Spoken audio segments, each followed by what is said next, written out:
Welcome back to another episode of Empowered Running. Today, I've got with me my friend and the Undersheriff of Montezuma County, Undersheriff Tyson Cox. So, good afternoon, Tyson. Why don't you start by telling us a little bit about yourself and about your background? Well, good afternoon, brother. A little bit about my background. I've spent 21 years in law enforcement. Aside from that, I spent most of my career in investigations. I've been an firearms instructor for the last 15 years. I run my own private training company, firearms training company, self-defense company. Kind of a little bit about my background. Yeah, and you served your nation as a Marine? I did. Yep, spent 4 years in the Marine Corps playing that from 1994 to 98. All right. And as always, appreciate your service and thank you for your service, both as a Marine and as part of the Sheriff's Office in Montezuma County. Appreciate it. Well, thank you, my friend. Sure. Yeah. So runners often feel uncomfortable running. I think of the statistic that came out in a Runner's World magazine titled Running While Female was that 40% of runners or female runners have experienced harassment or worse while running. Have you, in your law enforcement career, encountered anything like that here? So, yes, I have heard through like my women's self-defense class that I teach that absolutely predominantly women feel there are times that, especially trail running and some of the areas around our town, our location, yeah, they've had some harassment and those feelings, especially running at night, they've read into some issues that definitely make them feel uncomfortable. Yeah. And also the sheriff's office in Montezuma County oversees search and rescue. Yes. And I know you're very aware of trail runners getting in trouble when they go out unprepared. Yes. Yeah. And that's not from assault. That's just from Mother Nature. Yes. And the things that can happen there. So from your perspective, what are some of the most common safety risks that runners face? Well, I think predominantly it's going to be harassment from other people, kind of the human aspect of it. You know, especially if you're running alone in an area that's either not well lit, doesn't have a lot of population around it. Those are definitely some concerns. You know, then, when you talk about trail running up in the mountains, then we're talking about the animal aspect of it. You know, some of our critters up in the mountains aren't necessarily the most friendly to humans, right? Mountain lions, bears, that kind of thing. Those are some concerns I think people need to be aware of when they're out running. Yeah, would be probably my biggest piece of advice is little situational awareness goes a long way and kind of prepping your role. Yeah, prepping your run. And what does that look like? I know one of the mistakes that I think we hear about a lot is people don't tell anyone when or where they're going. Yeah.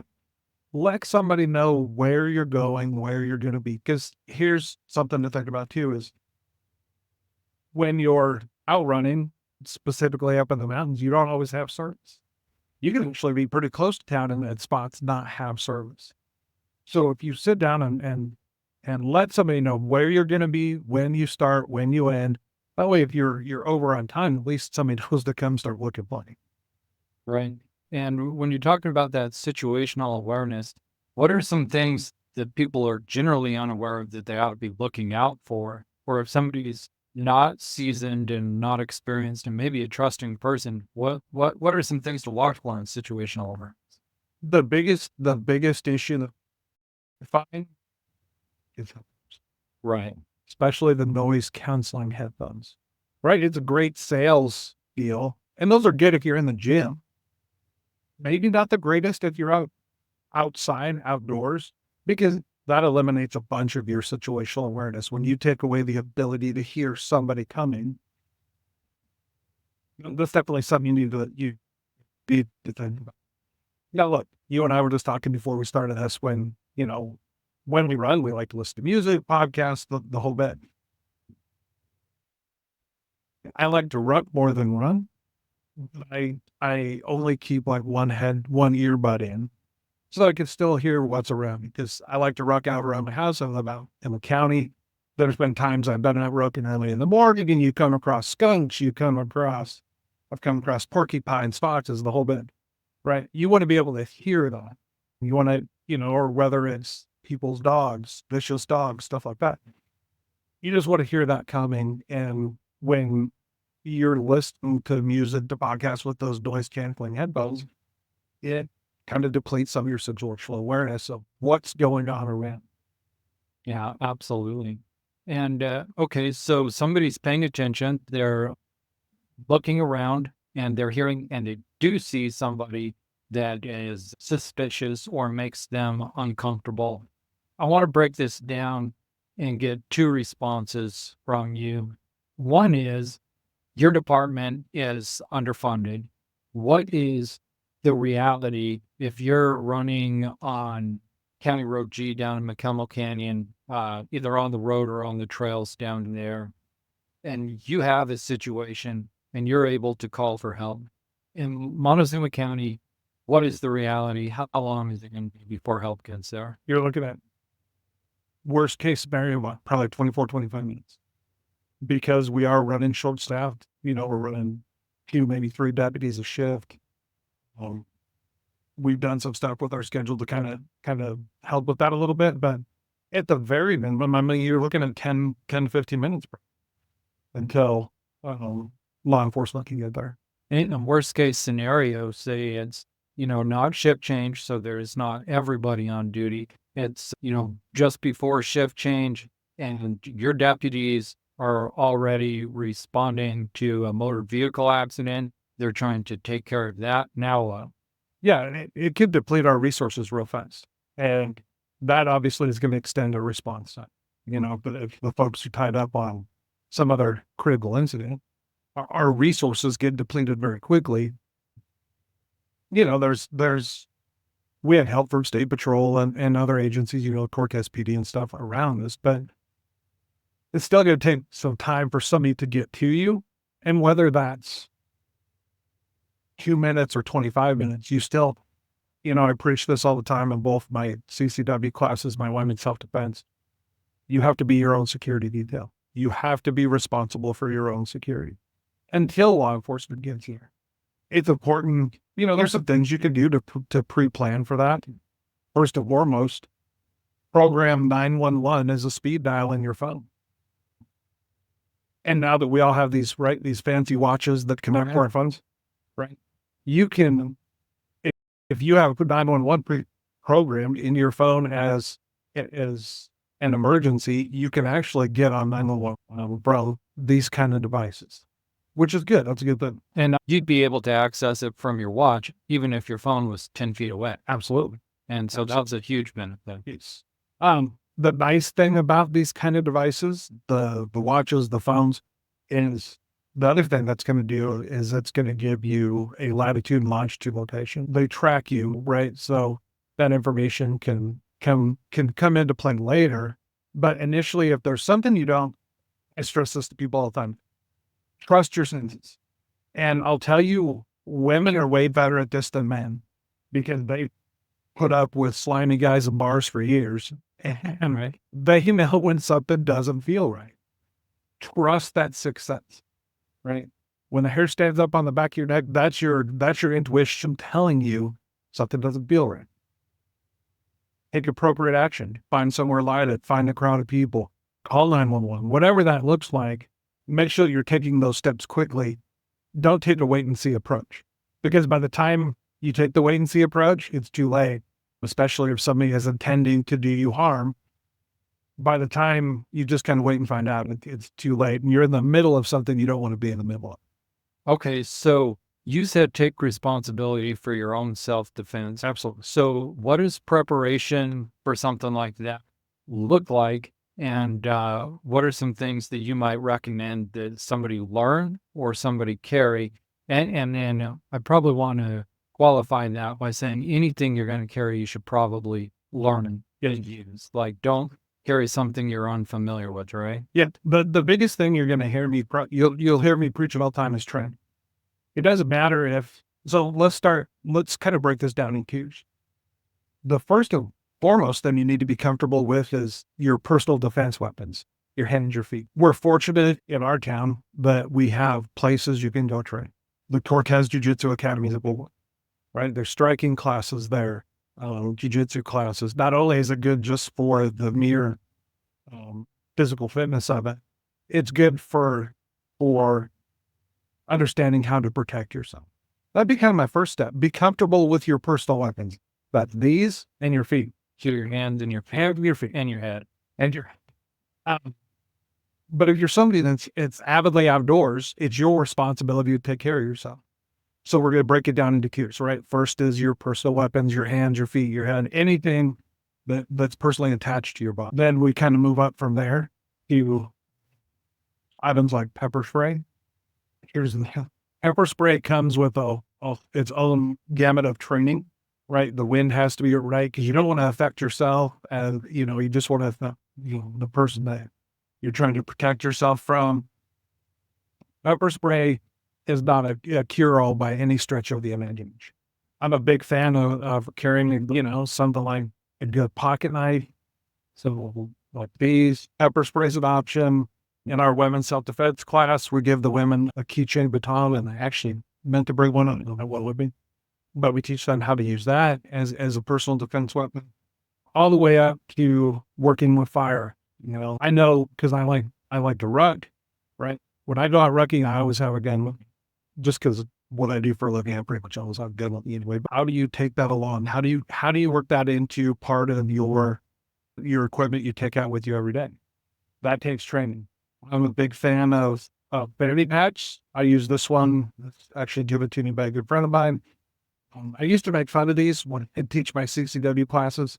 I'd make fun of these all the time. I actually think you made fun of them when I took your CCW class. I did. And I always said, there's two kinds of people that carry fanny packs, tourists and people with guns. So if I'm in Walmart, you don't have an accent, I just assume there's a gun in there. Right. But I found that I actually really enjoy using these for working out, especially when I'm outside. The thing that comes with that is you have to train with it. You have to practice. Because if you're not, there's a whole bunch of physiological reactions that happen when a whole bunch of stress is induced on you that you didn't expect. Force science teaches us that when your heart rate's up, right, your blood pressure goes elevated, right, we're dumping adrenaline into your body. You're going to lose fine motor skills. You're going to have auditory exclusion.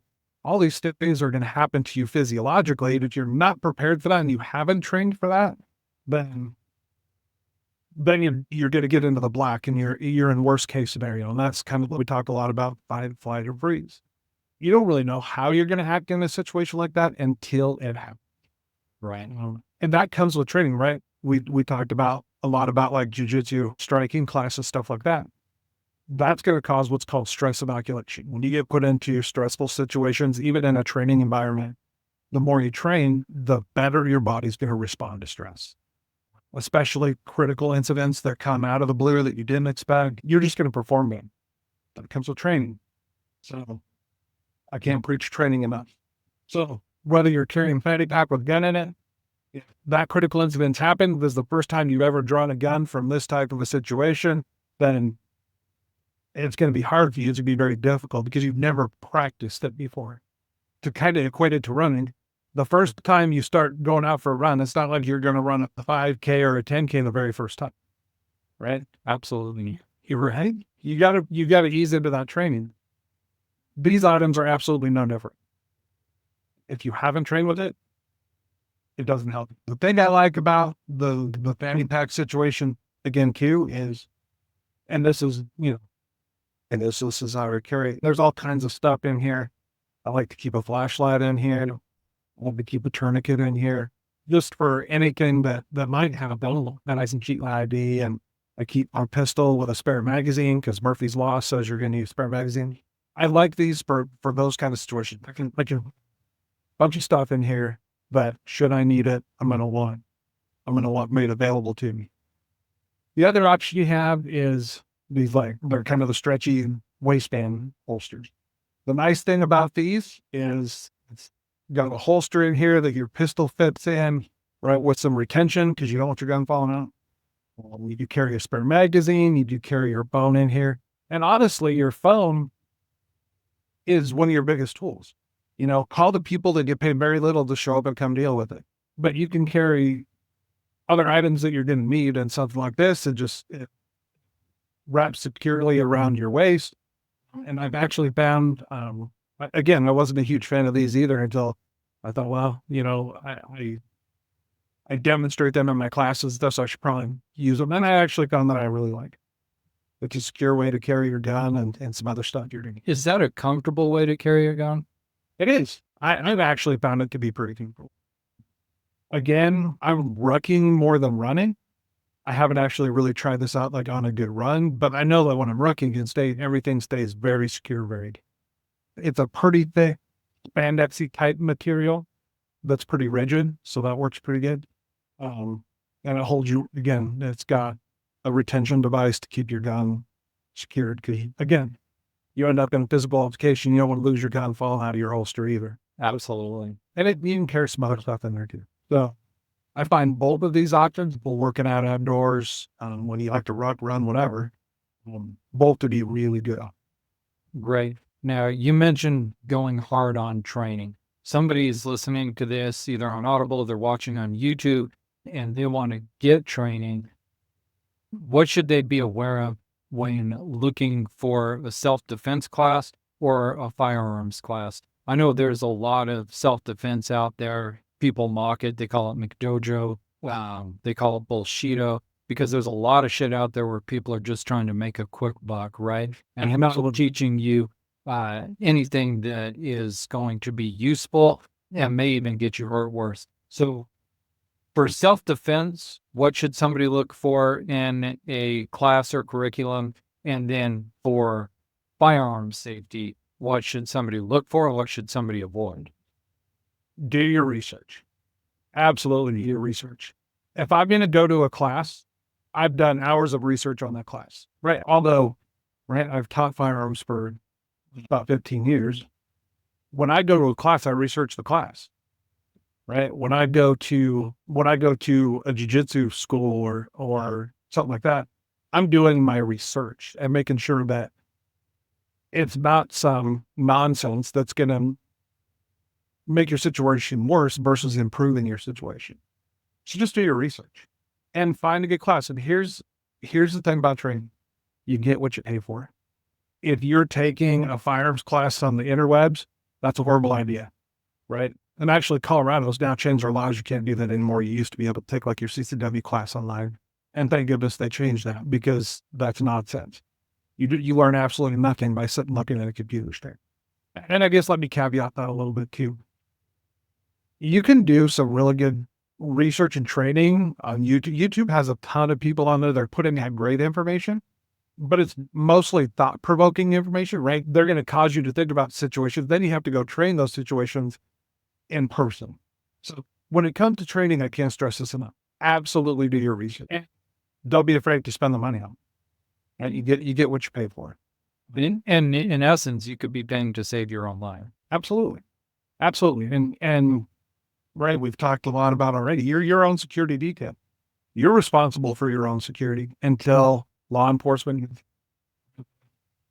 And what we know, if we look at these attacks and how they happen, we know that they're going to be really unexpected. They're going to be violent and they're going to be quick, right? So you better have already walked through those situations in your head numerous times so that your brain is kicking in and knowing that we've thought about this, right? This is what we've trained for. Here's how we react to it. And again, it's called stress inoculation. Walk through those situations and give yourself the absolute best possible outcome. I talk a lot about this in my classes, and I think as law enforcement, we kind of missed the boat a little bit, but I think about when I was a kid, the fire department would come to our elementary school and they're like, okay, if there's a fire in your house, here's how you get out. Everybody has a spot where they meet back up and everybody gets out of the house safely. Here's how you do that.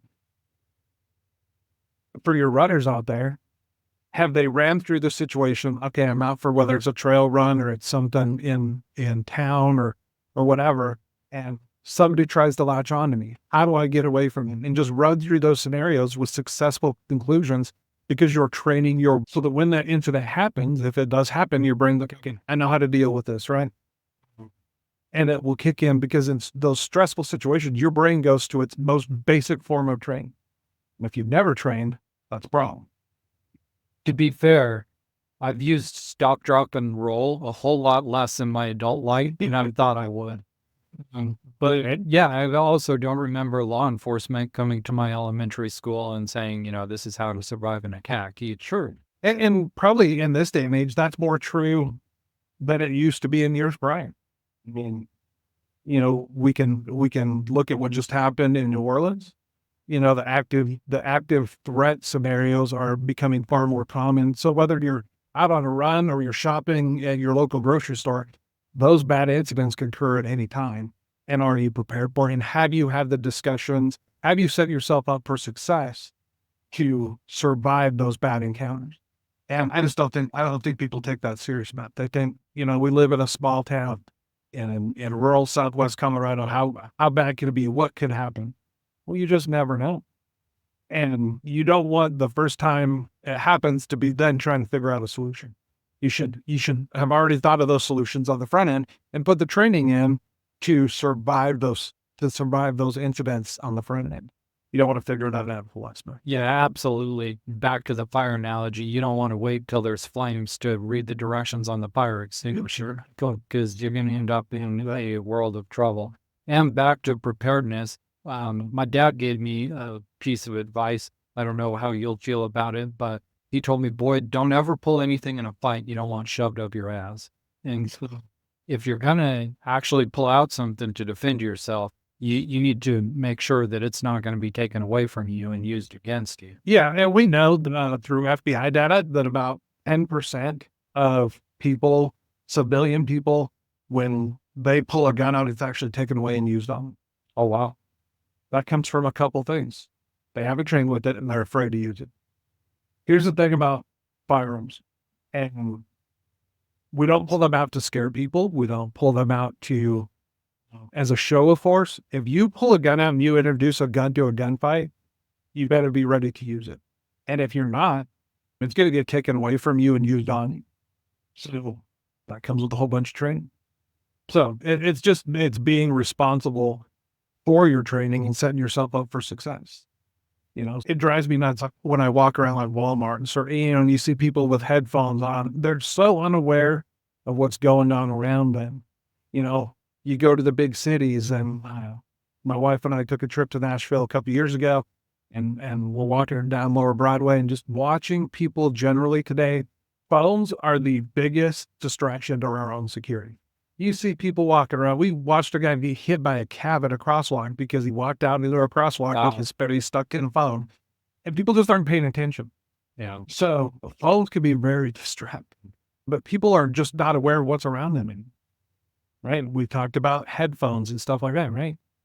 If you run with earbuds, keep one in, one out. You can still hear your music, your podcast, whatever you want to enjoy while you're getting your workout in. You can still hear what's going on around. Absolutely. When I run in counter on a treadmill, I wear these. And for those just listening on Audible, I'm showing a pair of Aftershocks, who does not sponsor me, probably doesn't even know I exist. But they're bone conducting, so I can still hear what's going on around me, because you've got to be able to be aware of what's around you.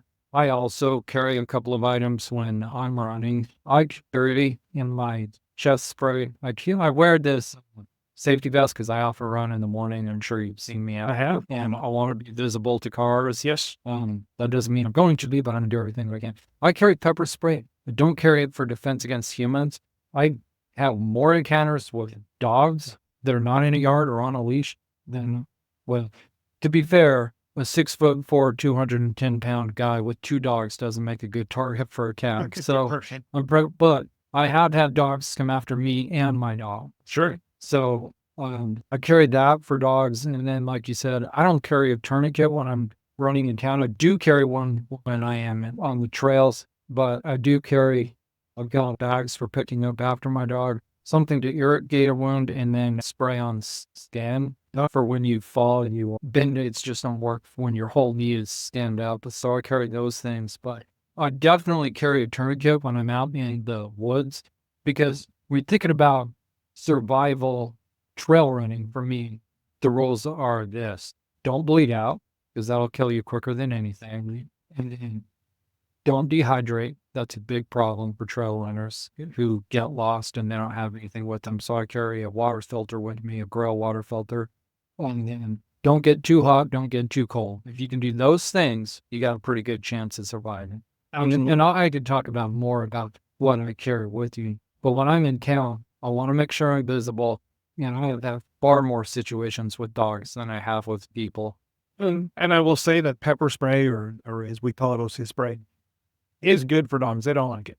Yeah. I would consider that as my primary tool for dogs. And also, I don't want to kill a dog, right? Right. I just want them to go away. Right. Like, I like dogs. Yeah, me too. Whereas people, what Depends on the day. but when I am in the canyons or I'm in the forest, I also do carry my 6-hour 9mm, because you just don't know. But I don't carry that in town. I figure people in town, hopefully my training is enough that I can deal with it without a firearm. Well, you never know. Right. And here's the probably the strongest point that I think I could push out about these situations. You don't want to stay engaged in a bad situation. Bro. You want to get out of it.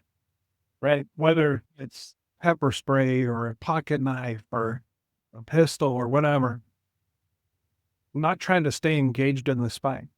I want to get out of this fight as quickly as possible and get to a place that's safe. And then I want to call 911. And I want law enforcement to show up and deal. That's best case scenario. I would say a big majority of the time, whether it's pepper spray, right? If an attacker sees that you're prepared, here's what I know after 21 years of that. And I don't know if they teach this at shitbag college or how that works, but right, they're kind of like lions on the Serengeti. They're looking for the weakest in the group that are not paying attention. So if you present yourself as a weak target, you're going to get taken advantage. If your head's up, you're paying attention to what's around you, your face isn't buried in a phone, you can hear what's going on around you. Bad guys are looking for a fight. They're looking for an easy target. So prepare yourself to not be an easy target. That could even go from just loud verbal scream, right? If your head's up and you see somebody approaching you, and you're going to get that sixth sense, right? You're going to feel that kind of vibe when you know that something's going south. And be loud, carry a whistle, attract attention to you, whatever that looks like. Make a bunch of noise because people are going to start paying attention. You know, it's a little different than it probably used to be back in the old days where people were far more willing to help their fellow humans. You're right. We've kind of become a little bit kind of bad that way that we don't, not like you stop anymore and help somebody change a tire because, right, bad things happen when you do that. But start making noise, draw people's attention to you. Bad guys aren't going to want to deal with that. They want an easy target, whether they're trying to rob you, whether they're trying to sexually assault you, whatever that may look like, whatever their intentions are. And you don't make yourself an easy target. That's what they're looking for. So you said using your voice. You also teach verbal judo? I do teach verbal judo. So to those listening or watching, what would you tell them about using your voice in that moment when you've identified a threat coming towards you? Be as loud and stern as possible. For the moms that are paying attention to this and listening to it, right, use your mom voice. Yell at them like you yell at your kids. Create a posture that's erect and you're ready. You're right, get in a fighting stance. Again, they're looking for an easy target that's quick and easy. They're not trying to get in some big old fight either. So be loud, be forceful. Again, we're not trying to present these tools unless we absolutely have to. Because if you are trying to do it as a show of force, they're going to get taken away from you and used on you, right? So this is worst case. I would say half or a little bit of the time, we could take care of a lot of this just with our voice, creating noise, drawing attention to the situation. That's also kind of true with animals. If you're out running on the trails and you come across some sow, bear, or cubs, right? Or some mountain lion or something like that, slowly start backing away. Be loud. Be boisterous. Again, bad guys and animals are kind of saying we're looking for an easy target. Just, you have to pay attention to what's around. Absolutely. Your situational awareness is imperative. I'm not a huge fan of running at night. I know that some people like it. I had one of the guys that works here, his wife took my women's self-defense class, and she was talking about she liked to run Carpenter Trail at night. Well, that's kind of a remote spot. It's not super well lit. And I was like, do you think that's like maybe find a time to run during the day where it's a little more visible. I mean, maybe your schedule doesn't allow that. So if you have to run at night, just prepare yourself. Have a headlamp on. Have some tools to take care of yourself, whatever that might look like for you. And that's individual to each person. Not every person wants to carry a gun. Every person wants to carry a good pocket, but figure out something that works for you. Absolutely. And the thing about carrying a gun, should you have to use it, dead offenders don't reoffend. That is true. Again, if you're going to get in a gunfight, you damn sure better be ready to get in a gunfight. And trying to figure that on the fly is not the time. Right. There should have been hours and hours and hours of training behind that. Absolutely. And when I took the class from you, the concealed carry class, you said that you ought to practice at least once a week. Yeah. And you can even do that just with dry fire practice. True. You don't have to go spend a ton of money on ammunition, but I tell people this in my classes that unless you start to put these practices into play and practice 7 days after class, you start to lose those skills. Firearms is a diminishing skill, right? Your personal protection, like your jiu-jitsu, your striking. If you went to a couple classes and never really practiced an after that, it's a diminishing skill. That those skills aren't going to be there when you need them. It's something you need to keep on. Not only is it good physical exercise, but it's just good practice. You and I do jiu-jitsu together, right? I can tell if I've had a week off. I can tell, right? Judge my back up, and I was out for like a week and a half, and I could tell the next time I go to class, I can feel it in just that short period of time. And take the steps to be your own personal protection. So if somebody's looking, say they want to get a firearm, what should they consider when purchasing a firearm? Size, right? I can remember one of the very first classes I taught, CCW classes. I'm kind of going through the class. What did you bring to shoot? The whole deal. And figuring out what people are shooting. And this lady was 5'3" about $120, $115, $120, pretty small stature. This looked kind of like her first time ever shooting. Her husband obviously hated her and sent her with an 8-inch Magnum revolver, 44 Magnum revolver. And I was like, oh shoot, okay. And it's got like an 8-inch barrel on it. One, that wouldn't be great for concealed carry anyway. No. So we get to the shooting part of the class. She shoots it twice and starts crying. She's like, this is stupid. I hate this. I don't want to do this. I'm like, okay. I said, do me a favor. She's like, can I just leave? Give me a favor. Stick her aim fly for the class. I'm going to put you in a different pistol. I put her in a subcompact pistol and a 9mm, something to fit her. Just had her get reacclimated to the feel of the sound, to where it didn't scare her. And now she likes to shoot 3-gun match. She texts me all the time. I just did this 3-gun match, and she found shooting as a hobby became very enjoyable for her. And that, that's going from the first time she'd ever touched a gun until now. But size is important. Size matters. Something that's concealable, in a caliber that you're comfortable shooting. Because if it's too big of a caliber, you're not going to train with it. You're not going to practice with it. Equipment's important. Find a way to carry that gun that works for you, but train with that. I've probably drawn out of this fanny pack holster no less than 200 times before I started carrying a gun, and actually started carrying it for my own security, right? Because again, training matters.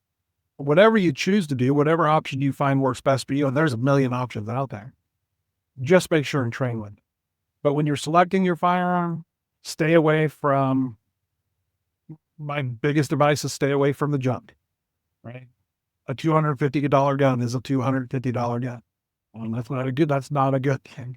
Stay away from like your Kel-Tecs, your high points. It doesn't mean you have to spend a ton of money, but spend enough money that you have something worth owning that's going to function when you need it to function.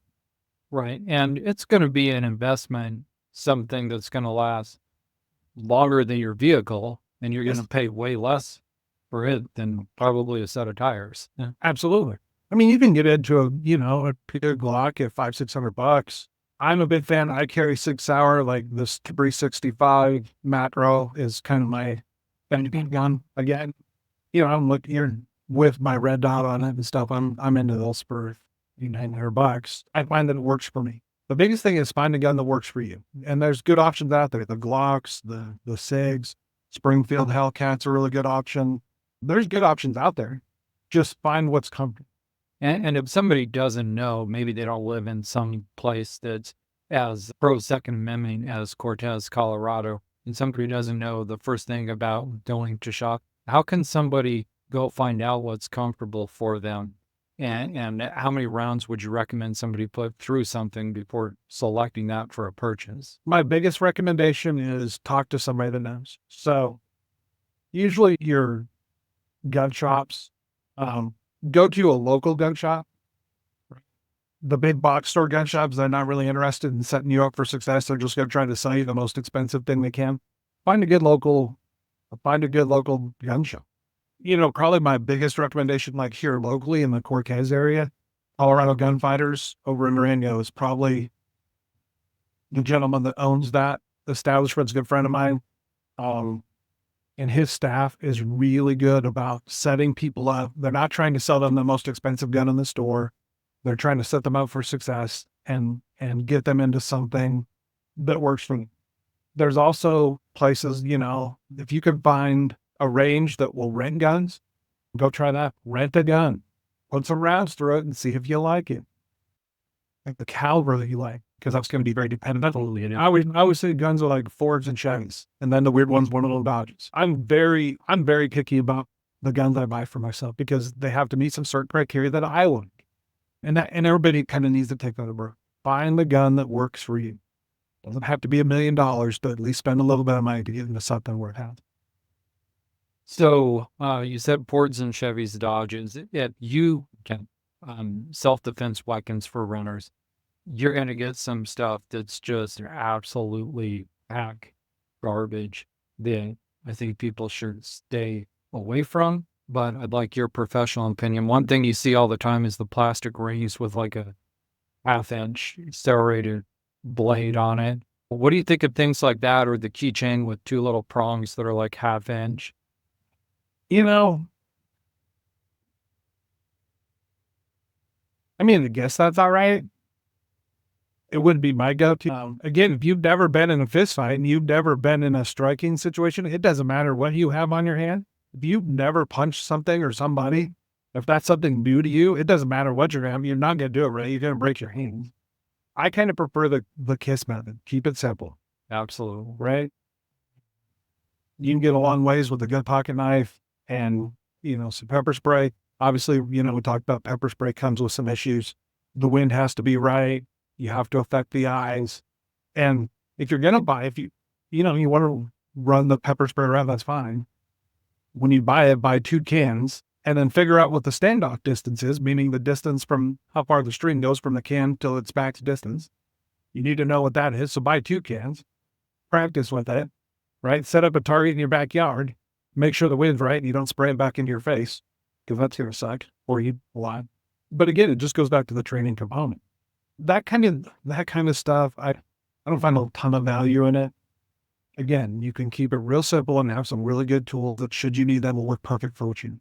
And then know the distance. I think most pepper sprays that you can get at Walmart or whatever are basically good for about 12 feet, give or take. Okay. And that would also be true for most shootings that occur, right? 12 to 15 feet when somebody is forced to use a firearm.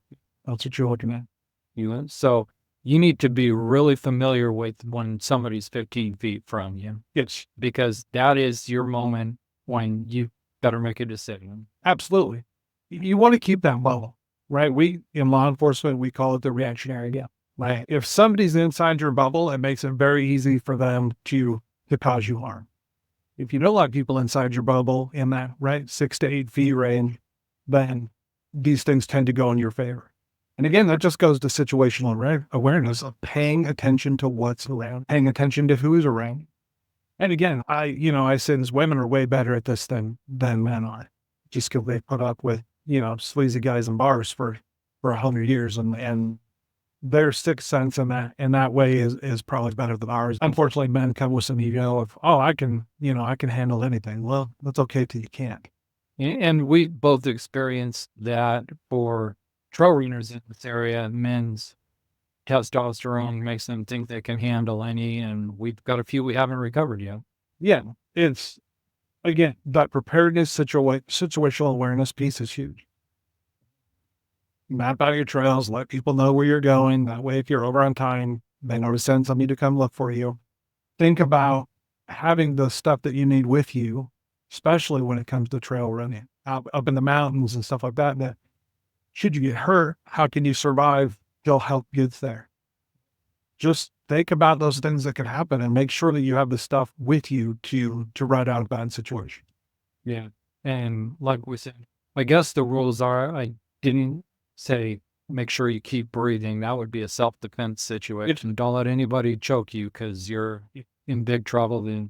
But then don't bleed. And I'm going to caveat one thing about the drinking really quick. The first time you pull this out, right, and you want to use those tourniquet, the first time I use this doesn't want to be an emergency situation. Absolutely. Right? I want to train with this too. It's equally as important to make sure that all these other tools I've tried out before, right? I've put a tourniquet on myself. I know, I can do that under stress. And we had trainings with the Cortez Fire Protection District, and we did tourniquets ourselves. And then the instructor at the time made us walk laps around the ring we were in. And if that tourniquet's on right, it's very uncomfortable. So if you have to pull on and you're 10 miles out, you're not running 10 miles with that around your leg. I've actually incorporated into some of my classes, like we do a groundhog, we do at the Laughing Coyote Lodge, we do a 3-day combat rifle, combat pistol class, and part of that class is stop the bleed. Because in any of these situations, if you get into a gunfight, you better expect to get shot. If you get into a knife fight, you better expect to get cut. If you get in a fist fight, you better expect to get hit. Because here's what I can tell you. Everything that you've seen in the movies and TV is absolute bullshit.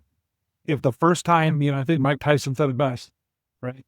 Everybody has a plan until they get punched in the face. If you've never been in a fight, you don't know how your body's going to react. And how do we alleviate that stress of never go to training?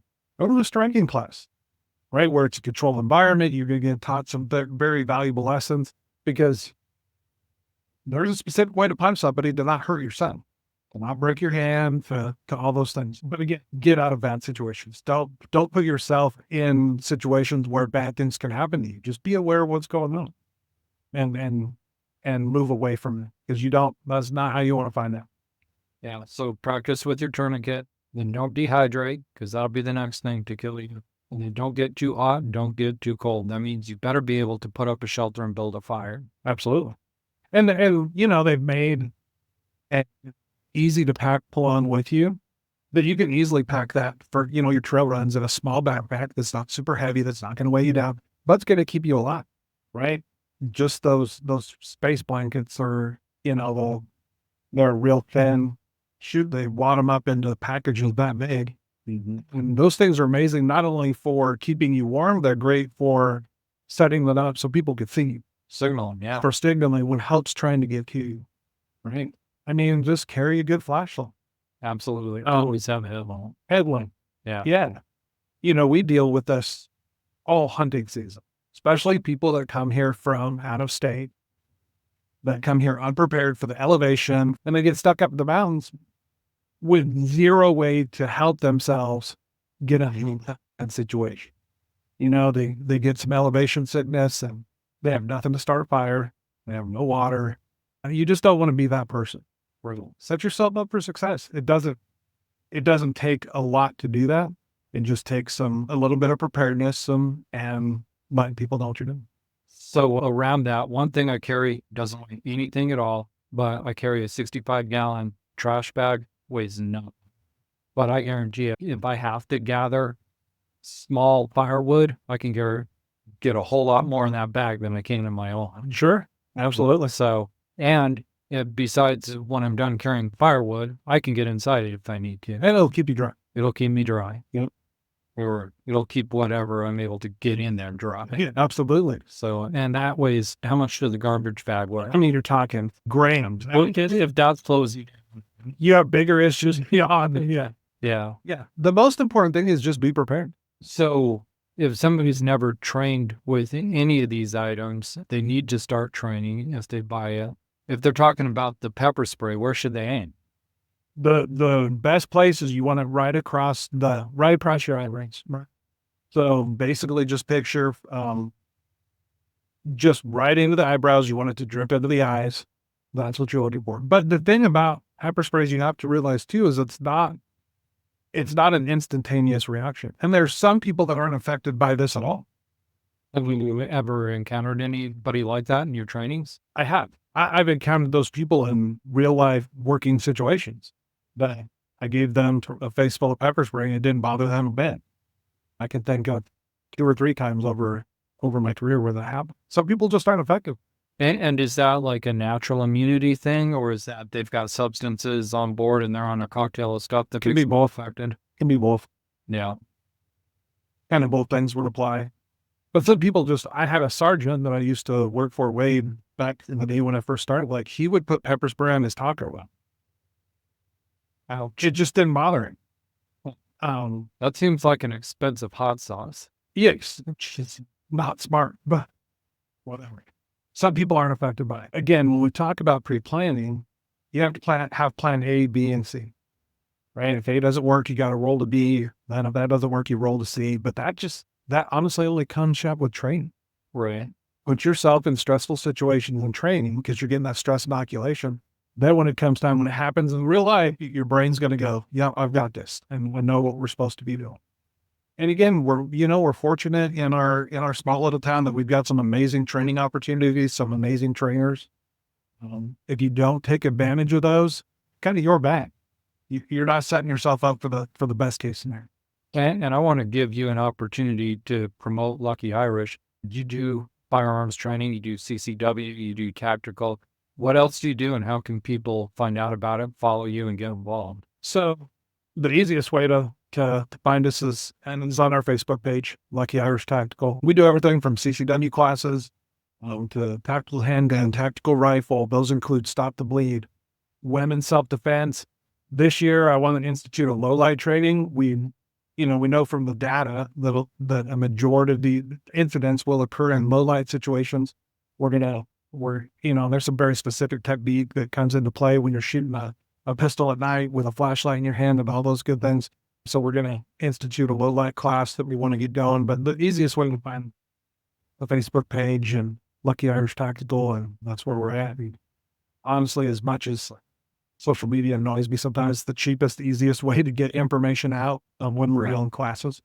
And again, there's so many good training opportunities in a relatively close proximity to our area. There's a company called Fieldcraft Survival that's up in Utah. They've got a good podcast too. Yeah, Mike has a great podcast, and they put on a bunch of classes. I highly recommend their stuff. I've been to a couple of their firearms classes. Travis Haley, I think, does some classes, I believe, around the Montrose area. So it's not like you have to travel great distances. Gunsight down in Arizona is pretty good. That is really good. But again, put the investment into researching who's teaching. I've been to classes that look good on the front end, and the instruction wasn't exactly what I was looking for or happy about. So just find people that know what they're talking about.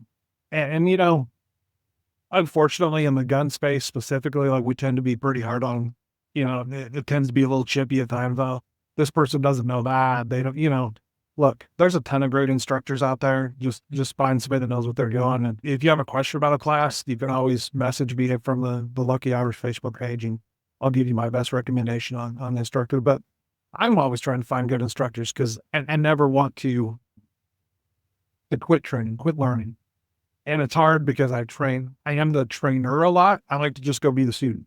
Absolutely. And go find a good class per weekend and learn as much as I can. And again, I like Fieldcraft in Utah is amazing. Travis Haley stuff is amazing. The Cortez Jiu-Jitsu Academy is amazing. That's where you get your striking, your ground fighting, that kind of stuff. And in fact, Rex and I are talking about, I want to incorporate him into our women's self-defense. Him and I have had some great discussions about, have you thought about this? I'm like, hey, just come and be part. I'll teach you. And do you have any firearms or women's self-defense courses coming up in the next couple of months? I'm actually putting, right, this time of year is where I'm building out my training schedule for the year, right? The weather's crap right now, so it's a good time to build out my training schedule. I'm hoping to have that done in the next 6 weeks. Just got to work around some work schedule stuff, some other things, trying to get that stuff scheduled. But I should have a pretty solid training schedule for the year built out and put out on the Lucky Irish page. It'll probably, I would say, a month. All right, and we'll be sharing that. Well, appreciate it. Well, you teach good material, and hopefully I'll get in on one of your tactical classes. It's fun, man. We go up to the Laughing Coyote Lodge, up at Groundhog, up in the mountains. It's beautiful. And you just spend 3 days learning real solid shooting techniques, stop the bleed. And the nice thing about it is the cost of the class includes your lodging up there. It includes your food for the weekend. I try to talk to my son-in-law, who should be a chef, not a cop.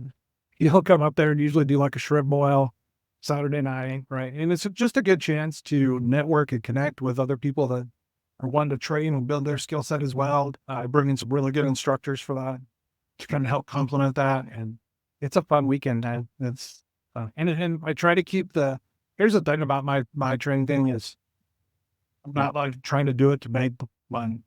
If it could cover my insurance, what it costs me to have my liability policies and all that stuff.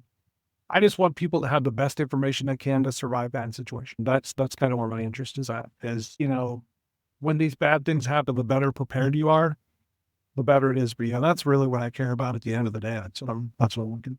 Absolutely. We want everybody to go home at the end of their day and just run, go home to your family. So if somebody's coming to one of your classes, what should they expect a pack to bring with? So we're like for the CCW class, and there's been some changes of that are starting this year, 2025, that came down from the legislature. Basically, how those classes work: the front half of the morning, the first 4 hours is classroom, right? No guns in the classroom. That's where we're just covering all this material. And the way I structure like my CCW classes is when I decided to do this, is what I wanted to bring to people was how to survive those bad days, right? The physiological part, the psychological part, obviously what the law is and how, what you could do within the framework of the law. But the big piece that we talk about is selecting the right gun, selecting good equipment. Here's what the law says you can and can't do. And then should those bad days happen, should that happen to you, how can you respond in the proper headspace, understanding what physiologically is going to happen to you in stressful situations? When your blood pressure skyrockets, adrenaline's being dumped in your body, your blood pressure's going up there, right? And then what's the psychological aftermath? How do you deal? So when we get into the 3-day classes, you're going to shoot in the neighborhood of 1,000 rounds. I tried to, ammunition got real expensive there for a while. So I tailored that back just a little bit, but ideally we're going to shoot anywhere over those 3 days from, in the neighborhood of 600 to 1,000, just depends on the class and how, quick everybody's picking it up. And you're going to have, for the combat handgun, you're going to have a pistol, a good holster, at least 3 magazines, your ammunition, lots of all that good stuff, hearing protection.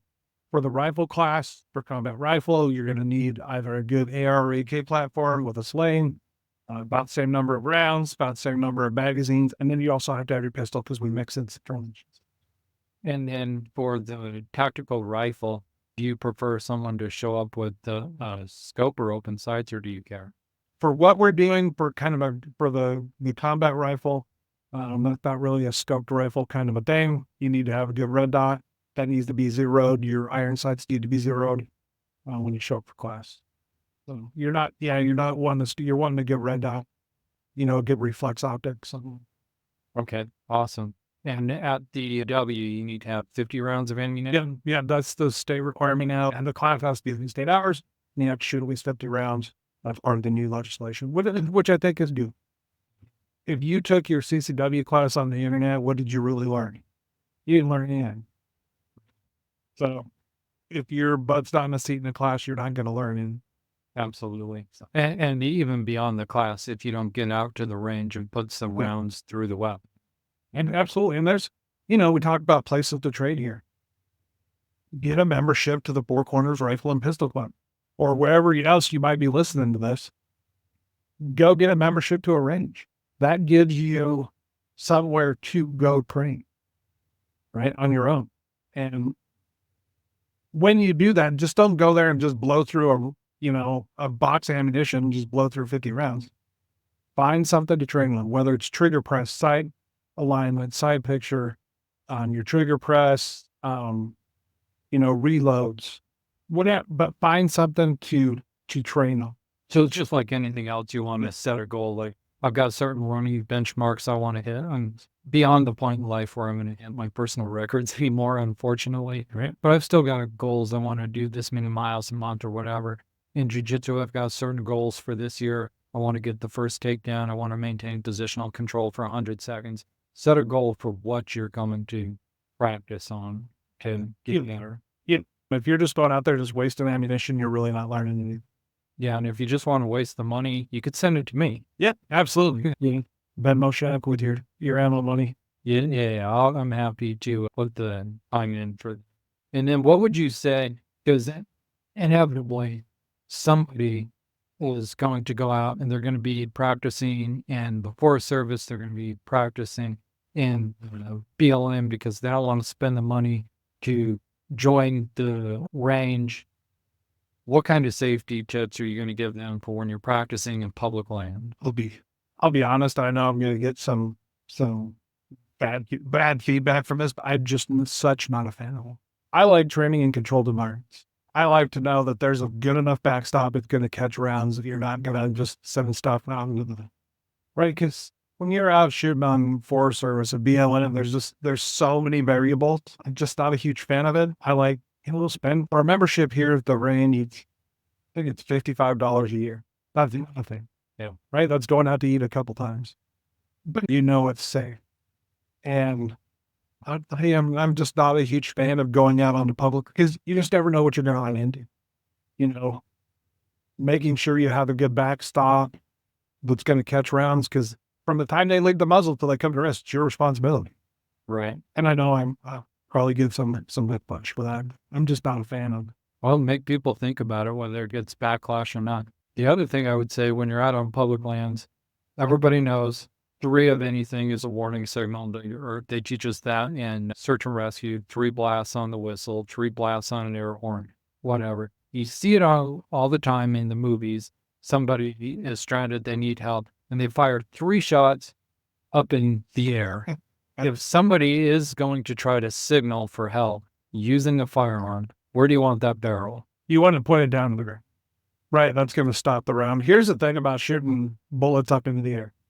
It's just gravity, right? And they're going to come down at a good enough velocity that will kill somebody. I'm not a fan of shooting rounds aimlessly up in the air because they're going to come down somewhere.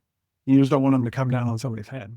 So if you do end up stranded and you're going to try and signal with a firearm, don't go Hollywood. Yep. Not shoot up in the air. No, I'm not a fan. So many times there's not ill intention initially, but just bad things happen on accident. So just kind of consider some of that stuff when, even if you shoot into a tree or something, that's going to stop your lane.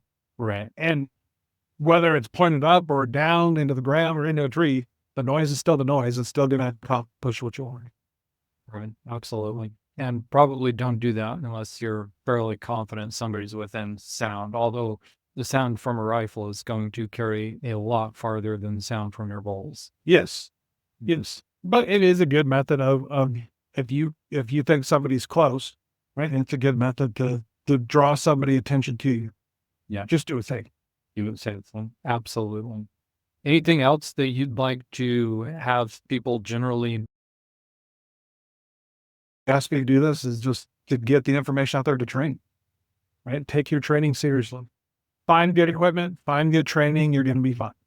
But take those steps, because the more prepared you are on the front end, the better it's going to be on the back end. And look, if you look at the odds, is something bad going to happen to you when you're out there? The odds say it's unlikely, But unless those odds are zero, right, you need to be prepared for that worst day. Just take the opportunity to train, take the opportunity to just be aware of what's around you and just to be safe.